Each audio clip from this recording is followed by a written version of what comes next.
তথ্য ও সম্প্রচার মন্ত্রী জহিরুদ্দিন স্বপন বলেছেন, জনগণের বয়ানই বাংলাদেশের ইতিহাস, রাজনীতি ও রাষ্ট্রীয় গতিপ্রবাহ নির্ধারণ করে। কোনো পরগাছার বয়ান, ধার করা ব্যাখ্যা কিংবা ইতিহাস বিকৃতির প্রচেষ্টা কখনও জনগণের ইচ্ছার বিকল্প হতে পারে না। আজ জাতীয় প্রেসক্লাবের জহুর হোসেন মিলনায়তনে ৮০-৯০ দশকের ছাত্র মুভমেন্ট কেন্দ্রীয় নির্বাহী কমিটি আয়োজিত তারেক রহমানের ভাবনা আগামীর বাংলাদেশ শীর্ষক আলোচনা সভায় প্রধান অতিথির বক্তব্যে তিনি একথা বলেন।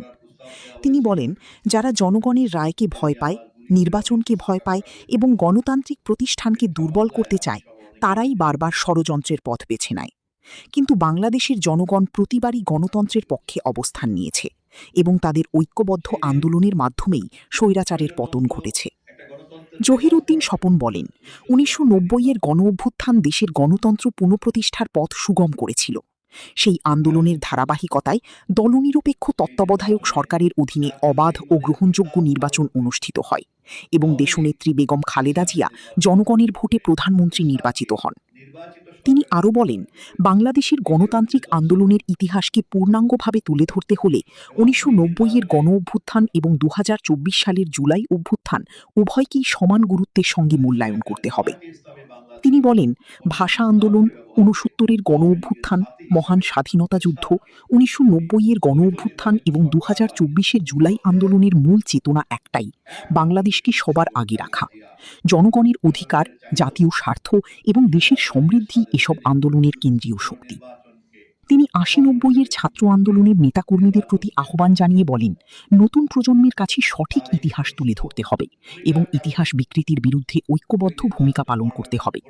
একই সঙ্গে তিনি ৮০-৯০-এর ছাত্রনেতাদের নিয়ে একটি জাতীয় কনভেনশন আয়োজনের উদ্যোগ গ্রহণের আহ্বান জানান। সভায় ৮০-৯০-এর ছাত্র আন্দোলনের বিভিন্ন পর্যায়ের নেতৃবৃন্দ, রাজনৈতিক ব্যক্তিত্ব, সাংবাদিক এবং সুধীজন উপস্থিত ছিলেন।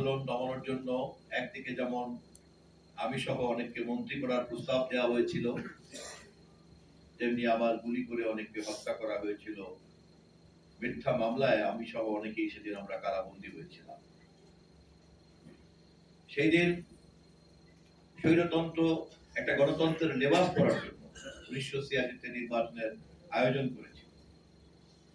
সেই নির্বাচনে জাতীয় বেঈমানের খেতাব ধারণ করে আওয়ামী লীগ এরশাদের নির্বাচনে অংশগ্রহণ করে এরশাদকে নির্বাচিত সরকারে রূপান্তরিত করেছিল নিজে বিরোধী দল সেজে। এবং সেই নির্বাচনে তৎকালীন সময়কার জামায়াতে ইসলামী বাংলাদেশও পবিত্র ইসলামকে ব্যবহার করে আওয়ামী লীগের সাথী হিসাবে এরশাদকে একটি বৈধ নির্বাচিত সরকার বানিয়েছিল।